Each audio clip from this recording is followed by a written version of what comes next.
জয় গুরু, জয় গুরু, জয় গুরু। এখানে আসার পর একটা কথা মনে পড়ে গেল। কথাটা হলো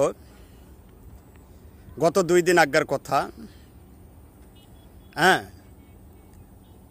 এক লোকে আমারে ফোন দিয়ে বলতেছে, তুমি কোথায় বায়াত গ্রহণ করছো?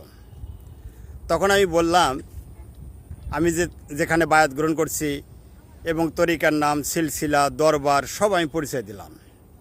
দেওয়ার পরে আমি জিজ্ঞাসা করলাম, আপনি কোথায় বায়াত গ্রহণ করছেন? তো উনিও পরিচয় দিছে, যে জায়গার পরিচয় দিছে, খারাপ না ভালো। কিন্তু উনি যখন বললেন যে আমি একজন খলিফা, আপনি যে ওই জায়গায় বায়াত হলেন, আপনি কি বায়াত করলেন? লালনের একটা গান আছে, এই লালনের গান অনুপাতে উনি কথা বলছেন। তা আমি তাকে বলছি যে দেখেন, আসলে এটা যে কথাটা আপনারা বলতেছেন, এই জায়গাটায় আমরা ঢুকবো না। কেন ঢুকবো না? জানা আছে ঢুকবো না। এই কারণে ঢুকবো না যে আমরা সালাতে দায়মার ভিতরে থাকি সবসময়। জেগের ভিতরে সবসময় প্রেমের ভিতরে, তো প্রেমের উপর কোনো ইবাদত নাই।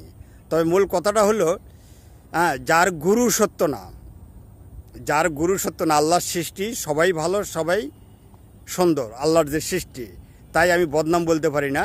কিন্তু এখানে কিছু কর্ম আছে, হুনুক্তাহে রহমানি রুহিহু, নোক্তা পর আলী শক্তি রহিম রহমানের মাধ্যম দিয়া একজন লোকের ভিতরে যখন উদয় হয়, ওখানে আহলে বায়াত, ওখানে নূর আলা নূরের খেলা হয়। তো এই নূরের শক্তি, এই নূরের তাপ, এই নূরের কর্মকার্য যদি গুরুর ভিতর না থাকে, তাহলে তার ভক্তবিন্দু কখনো জ্ঞানী হইতে পারে না। অন্যের জ্ঞান নিয়ে কথা বলতে হয়। এই নূরের চমক যদি গুরুর ভিতর না থাকে, তাহলে ওই গুরুর ভক্তবিন্দু কখনো কামেলদার হইতে পারে না। তাই আমি সবসময় বলে যাই, আগে তোমরা গুরু চেনো, তারপরে নিজেকে চেনার চেষ্টা করো। গুরু হলো পরম সত্তা, জীব পরম, দুইটা বস্তুর মধ্যে গুরু হলো পরম সত্তা। এই পরম সত্তাকে আগে চিনতে হবে। যে ব্যক্তি গুরু পরম সত্তাকে চিনল, সেই ব্যক্তি নিজে কামেলদার হইল। কিন্তু নিজে পরম সত্তাকেই চিনল না, গুরুকেই চিনল না, গেছে কালী সাধকের কাজ, গেছে মোনাসা সাধকের কাজ, গেছে জিন সাধকের কাজ, গেছে কুফরি কালাম করে তার কাছে। এখন সেই গুরুর কাজ যায় যদি কামেলদার দাবি করে, তাহলে আমি কেমনে বিশ্বাস করি? কথাটা খেয়াল করেন।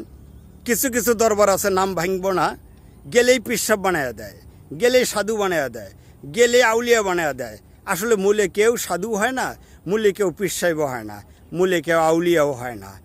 কথা আর চাপায় হয় না।